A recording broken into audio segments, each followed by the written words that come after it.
Hello बच्चों, आज हम पढ़ेंगे इतिहास का लेसन नंबर 2, विश्व की प्रमुख सभ्यताएं।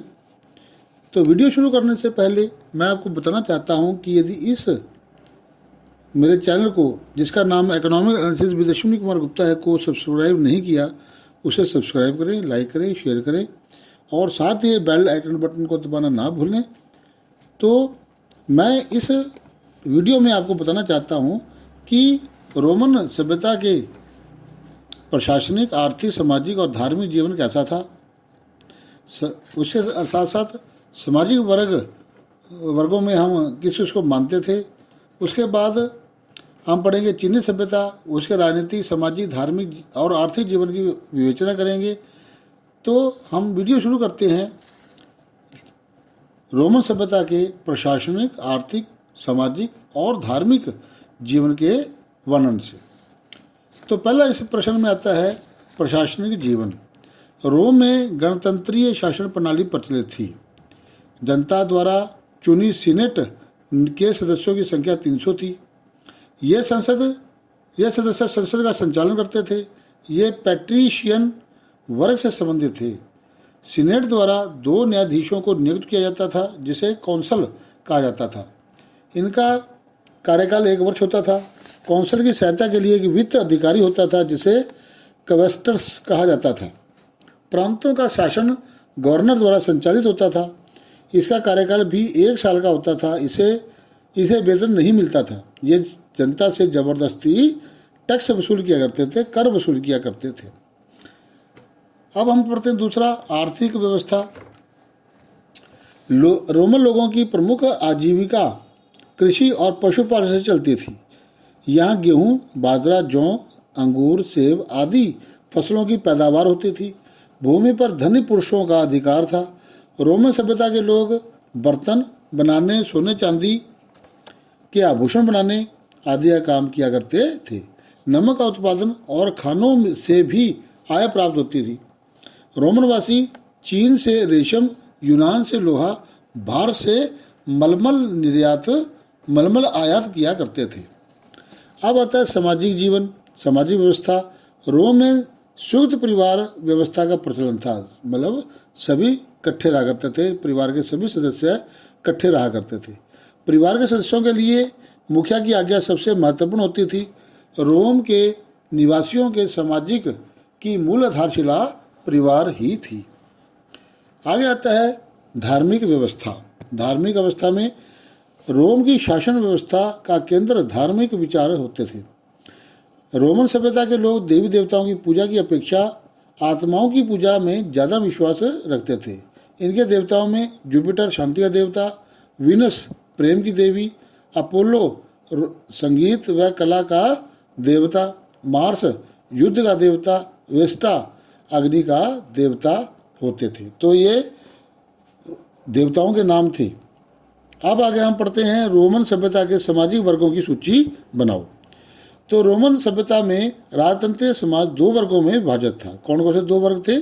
पैट्रिशियन वर्ग और दूसरा प्लेबियन वर्ग। पैट्रिशियन वर्ग, इस वर्ग में लेटिन लोग शामिल थे, जो रोम के वास्तविक निवासी थे। इस वर्ग में रोम के उच्च व कुलीन परिवार से व्यक्ति शामिल होते थे। दूसरा है प्लेबियन वर्ग। इस वर्ग में लोगों को राजनीतिक अधिकार प्राप्त नहीं थे।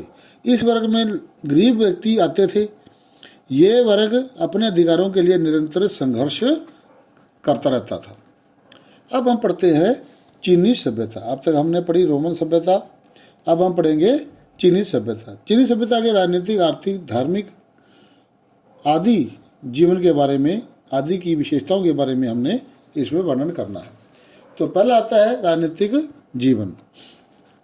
चीन में राजा निरंकुश व स्वेच्छाचारी होता था।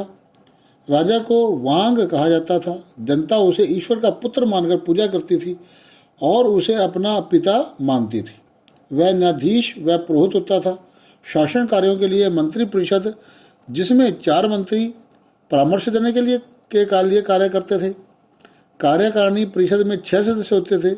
योग्य व्यक्तियों को ही सरकारी पदों पर नियुक्त किया जाता था। दूसरा आता है सामाजिक जीवन। चीनी समाज में संयुक्त परिवार व्यवस्था थी। सभी निर्णय परिवार के मुखिया द्वारा लिए जाते थे। समाज में शिष्टाचार व नैतिकता का प्रचलन था। चीनियों के अनुसार संसार के रचने वाले ने संसार को 4 भागों में बांटा। पहला वर्ग मदारिन का था, जिसमें उच्च शिक्षित व्यक्ति, अध्यापक व विद्वान शामिल होते थे। दूसरा वर्ग, इस वर्ग में किसान आते थे। तीसरा वर्ग, इस वर्ग में कारीगर आते थे। और चौथा वर्ग, इस वर्ग में व्यापारी आते थे। तो इस प्रकार से 4 भागों में बांट दिया था समाज को। धार्मिक जीवन, चीन के साधारण लोग बहुदेववादी और विद्वान लोग एकेश्वरवादी थे। मतलब जो चीन के जो लोग थे वो ज़्यादातर बहुत से देवताओं की पूजा करते थे, और जो विद्वान थे वो केवल एक ईश्वर को ही मानते थे। यहाँ प्रकृति को ही पूजा के लिए श्रेष्ठ माना जाता था। यंग आकाश का देवता, चीन वायु व पृथ्वी का देवता मानते थे। इनके प्रमुख देवता थे यंग आकाश का देवता और चीन वायु और पृथ्वी का देवता थे। चीनी लोग भूत प्रेत, जादू टोनों और अपशुगन में विश्वास रखते थे। चीन में भारत से बौद्ध धर्म का प्रसार हुआ। चीन में कन्फ्यूशियस व लोत्से प्रमुख दार्शनिक थे, जिसे चीन के लोग कुशजू के नाम से पुकारते थे। चौथा था आर्थिक जीवन। चीन के लोग आर्थिक रूप से संपन्न थे। इनका मुख्य व्यवसाय कृषि पशुपालना, कृषि करना, रेशम उद्योग, मछली पकड़ना था। चीन के लोग गेहूं, चावल, बाजरा, फलों आदि खेती किया करते थे। जहाँ की भूमि उपजाऊ होती थी वहाँ सामूहिक रूप से खेती की जाती थी। ये प्रणाली चिंगतियेन प्रणाली के नाम से जान जाती थी। चीन में उद्योग धंधे का विकास तीव्र हो रहा था।